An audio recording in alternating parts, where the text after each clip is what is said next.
আসসালামু আলাইকুম গাইস, চলে আসলাম আপনার মাঝে নতুন একটি ভিডিও নিয়ে। তো গাইস, আজকের ভিডিও টপিকটা কিন্তু খুবই ইন্টারেস্টিং হয়ে চলেছে, কারণ আজকের ভিডিওতে আপনাদের সঙ্গে আমি শেয়ার করতে চলছি কিছু ইটেবল ফ্রেম। তো আমার এই চ্যানেলে পূর্বে কিছু ভিডিও আছে যেগুলোতে আমি আপনাদের মাঝে শেয়ার করছি কিছু ফ্রেম, যেগুলো পিএনজি ফ্রেম। সেগুলোতে আপনারা কিন্তু বিভিন্ন ধরনের ফটো এডিটিং করতে পারছেন, ফেসবুকে আপলোড করতে পারছেন। সো আজকে একদম থাকছে ইটেবল ফ্রেম, যেহেতু আপনারা আমার চ্যানেলের ভিউয়ার্স, সেই জন্য আপনাদের কষ্ট না হোক, এটাই আমি সবসময় চাই। সো এই জন্য ভাবলাম আপনাদের মাঝে কিছু ইডিটেবল ফ্রেম শেয়ার করে। সো আজকের রিভিউটা পুরো কন্টিনিউ করেন। আজকের রিভিউতে আপনাদের যে ফ্রেমগুলো দেবো সেগুলোতে আপনার কিচ্ছু করা লাগবে না, না পিক না কোনো রকম কিছু, শুধু আপনার নিজেদের নামগুলো এডিট করে নিতে পারবেন। তো পূর্বে জুড়ে আমি সালমান, আপনারা দেখছেন সালমান টেক ইউটিউব চ্যানেল। যদি আমার চ্যানেল নতুন দর্শক হন, অবশ্যই আমার চ্যানেল থেকে সাবস্ক্রাইব করে পাশে থাকা বেল আইকনটি প্রেস করে রাখুন, ঠিক এই ধরনের হেল্পফুল ভিডিওগুলো সবার আগে দেখার জন্য। সো গাইজ, চলুন তাহলে আমরা ভিডিওটি শুরু করি।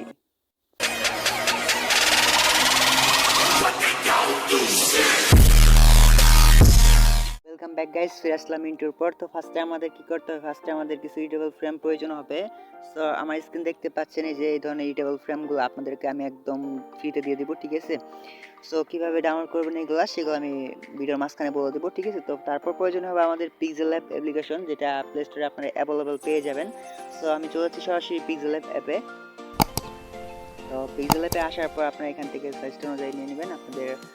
আমারটা এটা প্রো ভার্সন, যার জন্য এরকম হচ্ছে, ঠিক আছে। তো তারপর উপরে দেখতে পাচ্ছেন প্লাস আইকনে ক্লিক করবেন, তারপর ফ্রম গ্যালারিতে ক্লিক করলেন। উপরে দেখতে পারবেন যে আছে, আপনাদের যে ডাউনলোড করছেন আমার পিএনজি ফ্রেমগুলো, সেগুলা ফাইল পেয়ে যাবেন, সেখান থেকে আপনারা সেটা সিলেক্ট করে নেবেন। সো আমি চলছি সরাসরি ফ্রম গ্যালারিতে, সেই ফাইলে। তো এখান থেকে আপনারা যে কোনো একটা ইটেবল ফ্রেম চুজ করে নেবেন। তো আমি জাস্ট চুজ করে নিলাম একটা। তো এটা আমি চুজ করে নিলাম, ঠিক আছে। তারপর আপনার চাইলে এটা ক্রপ করতে পারেন অথবা নাও করতে পারেন। সো আমি জাস্ট রাইট অপশনে ক্লিক করলাম। তারপর এখানে নিচে দেখতে পাচ্ছেন 3 নাম্বার লাইনে, ঠিক আছে, পি অপশন, এখানে ক্লিক করবেন। তারপর এখান থেকে রিলেটিভ সাইজে ক্লিক করলে এটা সম্পূর্ণ মানে ফ্রেম হয়ে যাবে, ঠিক আছে।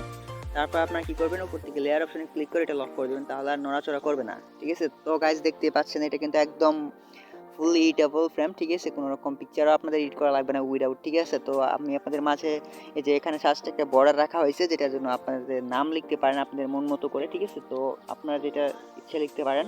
তো জাস্ট টেক্সট অপশনে ক্লিক করবেন, তারপর এডিটেবল অপশনে ক্লিক করে আপনারা যেটা লিখতে চান সেটা আর কি আপনারা এখান থেকে লিখে দিতে পারেন। সো আমি জাস্ট সম্পূর্ণ কিছু একটা লিখে দিতেছি, লিখে দিচ্ছি। তো এটা আমি এখন জাস্ট ওকেতে ক্লিক করব।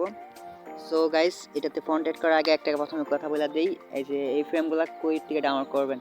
সো আজকের এই ফ্রেমগুলো ডাউনলোড করতে হলে আপনাদের কোনো রকম পাসওয়ার্ড প্রয়োজন হবে না। আজকের এই ফ্রেমগুলো ডাউনলোড করতে হলে সবাইকে আমার টেলিগ্রাম গ্রুপে জয়েন করতে হবে, কারণ কপিরাইট ইস্যু আছে, যার জন্য আমি এখানে লিঙ্ক দিতে পারলাম না, তার জন্য রিয়েল সরি।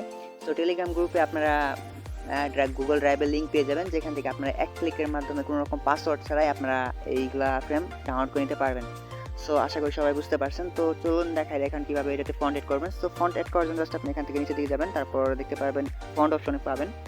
তারপর মাই ফন্টে ক্লিক করলে আপনারা এখান থেকে যে কোনো একটা ফন্ট ইউজ করতে পারেন। তো আজকে আমি ইউজ করব লাভা শাও, যে ফন্টটা আছে সেটা। সো এটা আমি ইউজ করব। তারপর আপনি এটা আপনাদের সাইজ অনুযায়ী করে নেবেন, ঠিক আছে। ছোটো বড়ো করে দেখে নেবেন আপনাদের কতটুকু প্রয়োজন হয়। সো আমি জাস্ট আমাদের আমার মতো করে দিতেছি, ঠিক আছে। তো তারপর এখান থেকে আপনারা স্ট্রোক যে অপশনটা আছে সেটা এনেবল করে দিবেন, হালকা এটা বাড়ায় দিবেন। সো আমি একটু সাইজটা একটু ছোটো করে নিতেছি। তো আমার সাইজটা একদম পারফেক্ট আছে। আপনার চাইলে এখান থেকে শ্যাডো, তারপর উইনার, এটা সব কিছু মানে আপনার মন মতো করে কাস্টমাইজ করতে পারেন, ঠিক আছে। তো আমি জাস্ট আর কিছু করতেছি না। আশা করি সবাই বুঝতে পারছেন। তো আশা করি সবার ভিডিওটি ভালো লাগছে। আর এটা এখন সেভ করার জন্য জাস্ট উপর থেকে শেয়ার শুনে ক্লিক করবেন, তারপর এখান থেকে কাস্টম সিলেক্ট জায়গায় আপনারা ভেরি হাই অথবা আলট্রা সিলেক্ট করে সেভ টু গ্যালারিতে ক্লিক করলে কিন্তু এটা আপনার ফোনের গ্যালারিতে সেভ হয়ে যাবে। সো গাইস, এই ছিল আজকের ভিডিওটি। আশা করি সবাই বুঝতে পারছেন। যদি ভিডিওটি ভালো লাগে অবশ্যই একটি লাইক করে দেবেন এবং বন্ধু বান্ধবদের শেয়ার করে দেবেন, ঠিক এই ধরনের হেল্পফুল ভিডিওগুলো সবার দেখার জন্য। আর যদি আমার চ্যানেল নতুন দর্শক হন, অবশ্যই আমার চ্যানেল থেকে সাবস্ক্রাইব করে পাশে থাকা বেল আইকনটি প্রেস করে রাখুন সবার আগে ভিডিওগুলো দেখার জন্য। সো দেখা হচ্ছে নেক্সট মুভিতে, সবাই ভালো থাকবেন।